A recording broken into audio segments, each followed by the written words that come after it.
الله من الشيطان الرجيم. بسم الله الرحمن الرحيم. وإذ قال لقمان لابنه وهو يعظه يا بني لا تشرك بالله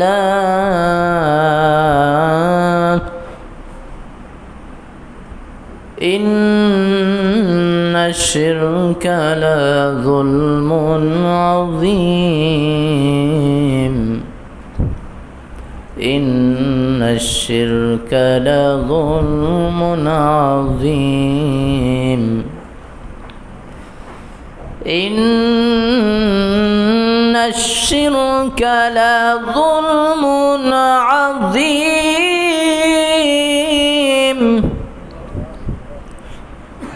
وإذ قال لقمان لابنه وهو يعظه يا بني لا تشرك بالله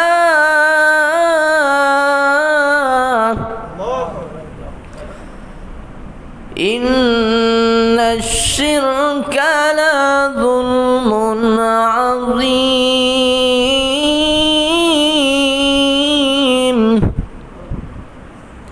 صدق الله العظيم.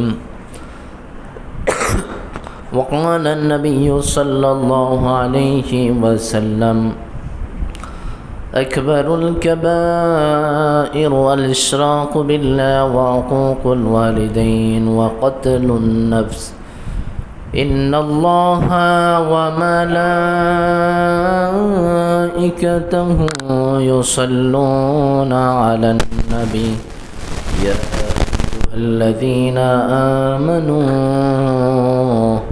صلوا عليه وسلموا تسليما. اللهم سيدنا مولانا محمد وعلى آل سيدنا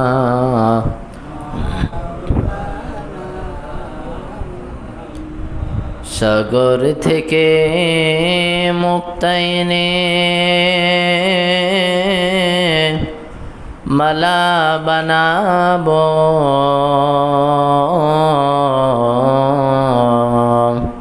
সেই মালা আমি নিজ হাতে রসূলকে পরাবো।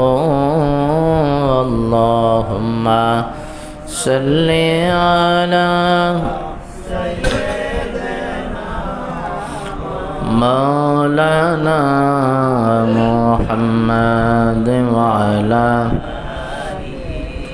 سيدنا مولانا لا إله إلا الله لا إله لا إله حسبي ربي جل الله ما في قلبي غير الله نور محمد صلى الله لا إله إلا الله لا إله لا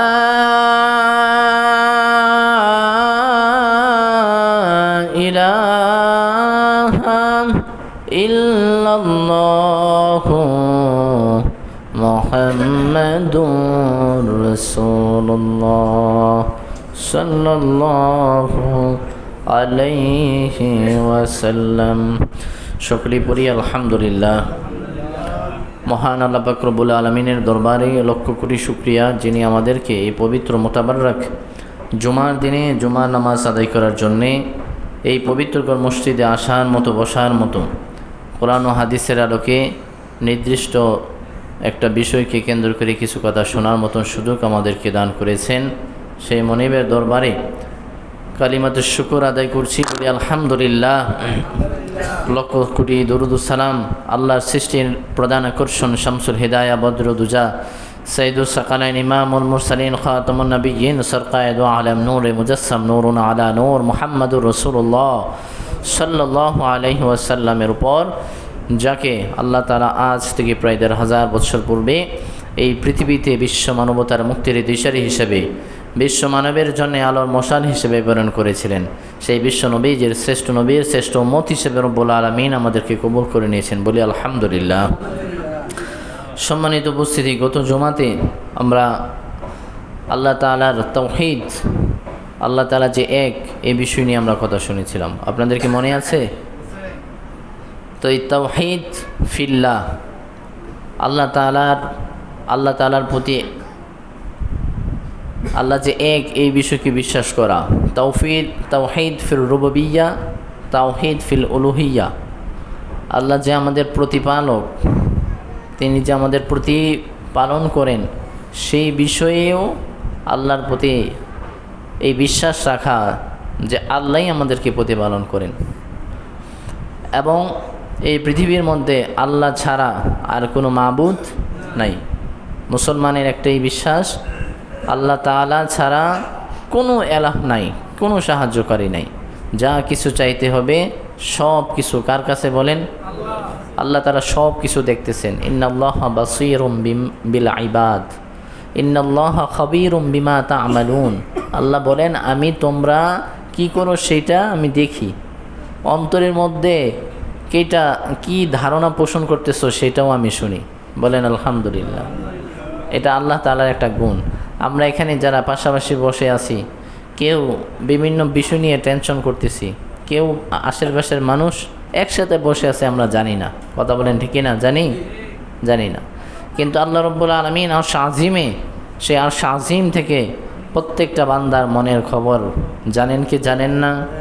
কথা বলেন, জানেন কি জানেন না? জানেন। এই বিশ্বাস থাকলে আপনি মুসলমান।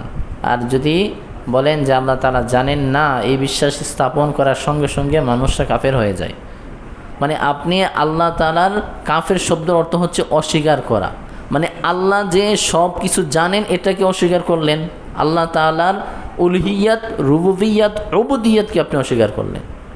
এই জন্য আপনি অস্বীকারী, আরবিতে বলা হয় কাফের। বাংলাতে অস্বীকারী, আরবিতে কি বলা হয়? কাফের। আরবিতে বিশ্বাসীকে বলা হয় মুমিন, অবিশ্বাসীকে বলা হয় কাফের। কথা বলেন ঠিক না?